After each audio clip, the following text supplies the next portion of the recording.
What up, everybody? This is Seeds for Your Soul, and I'm Brian B. Today, I wanted to talk about the importance of forgiveness, which ends up leading to gratefulness. And both of those things are very important for your connection with spirit. Um, okay, so forgiveness. If you're going to forgive someone, it's important that you totally forgive them. An example would be maybe you're a husband and wife, and one cheats on the other, and if you're going to forgive them, you need to forgive them and then release it. Because if you don't, and you're going to take them back, but then you're going to make their life hell for the next couple years because of what they did. You're going to miss events or not talk to them or want to be around them. And what's happening is that non-forgiveness is still controlling and affecting your life. And as long as you're doing that, you're not, it's going to come around in a circle again until you learn to release it and forgive. That doesn't mean you take the person back, but you just don't hold on to the baggage anymore. I heard a story today, and I guess it's in the Bible, but it's about Jose and Gomer. Gomer was a prostitute, and Jose was just some dude. And God told Jose to marry Gomer, even though they knew she was going to cheat on them, cheat on him, abandon him, lie to him, all this stuff. And what ended up happening is those things happened, and then somehow she sold herself into slavery, and God told him to go buy her back and forgive her. And most people probably wouldn't do that, but God tells you to do something, you should probably do it. But unless it's like kill your son, like that's some crazy ass shit. Anyway, um, that's the wrong God. It's telling you that stuff. So the point of why he told her to go get back is maybe Gomer in her life, her whole life, never felt love. No one ever cared about her. She had a hard life. She lived on the streets. Everything was about survival. And for this person to still love her through all of that stuff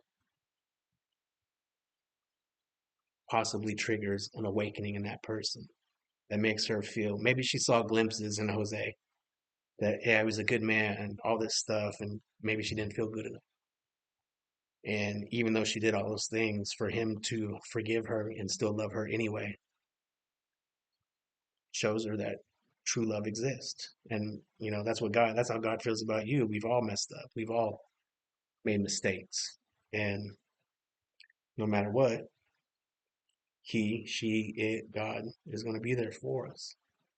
Like, and so when you start embodying that and giving it to other people, it radiates through you, and people pick up on that energy.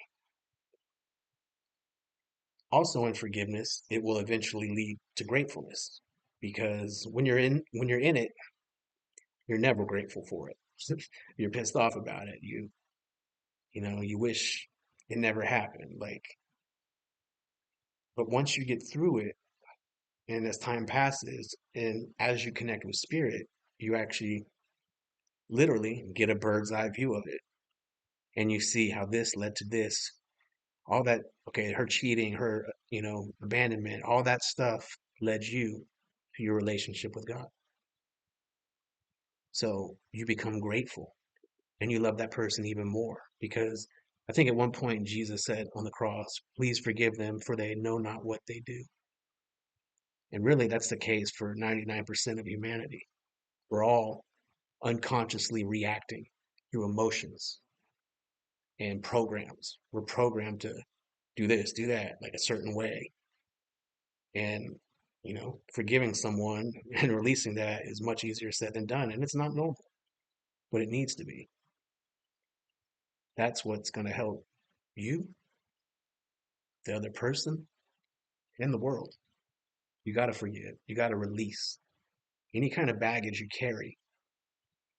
I'll give this example, like a ship, it floats and a storm comes It doesn't sink because of the water on the outside. It sinks because water gets on the inside and brings it down. So when a ship starts sinking, people start throwing baggage off, all the weight off to try to help it float. And that's the same thing for releasing those negative feelings. And it's not just forgiveness. Like there's all kinds of things you need to learn to release because that baggage will bring your ship down and you'll drown. So instead of sinking, get rid of the baggage before you sink.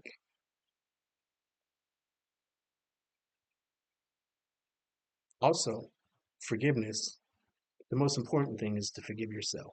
It's really hard to forgive others when you can't forgive yourself. And sometimes it's even harder to forgive yourself because you know 100% the time what you've done, how you've treated people.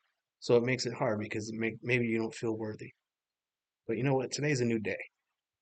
You can change from here on out. You don't have to keep living in those same patterns and repeating behaviors that you know. I mean, there's a feeling anytime you do something that you feel like you shouldn't be doing, there's there's a feeling you get of, okay, this wouldn't be the greatest if I did that. But when you're in survival mode, you feel like you don't have a choice. And sometimes you make mistakes. And that's okay. Everyone does. But it's time to release those. Release that. Love yourself. As you love yourself, you can love others. And then your world really starts reflecting back to you love because your reality is a reflection of you, of your thoughts, of your emotions. So mastering those, learning to love, learning to love yourself, then the world around you shifts. Your reality starts to change. And that's what's been happening for me. And that's why I'm making these videos because I think it's important for others. Like, I'm not going to lie to you about anything. These are all my experiences. This is what I've been through. And the reason why I want to share is because it helped me so much. And I'm not special. Like, anyone can do it, anybody can do it. You just have to put in the work. And that's the hardest part. It's change because you get comfortable where you are, and change isn't comfortable. You have you have to really work at it and put in the work. But as you do it, you're going to start to see little things shift, and that momentum gets going, and then things start to shift more and faster until next thing you know, you're making videos telling people how they can help themselves, and that's just the start. So I love you guys. I hope you have an amazing week. I hope this message reached somebody, and if not, then please forgive me. Ha! All right. Later.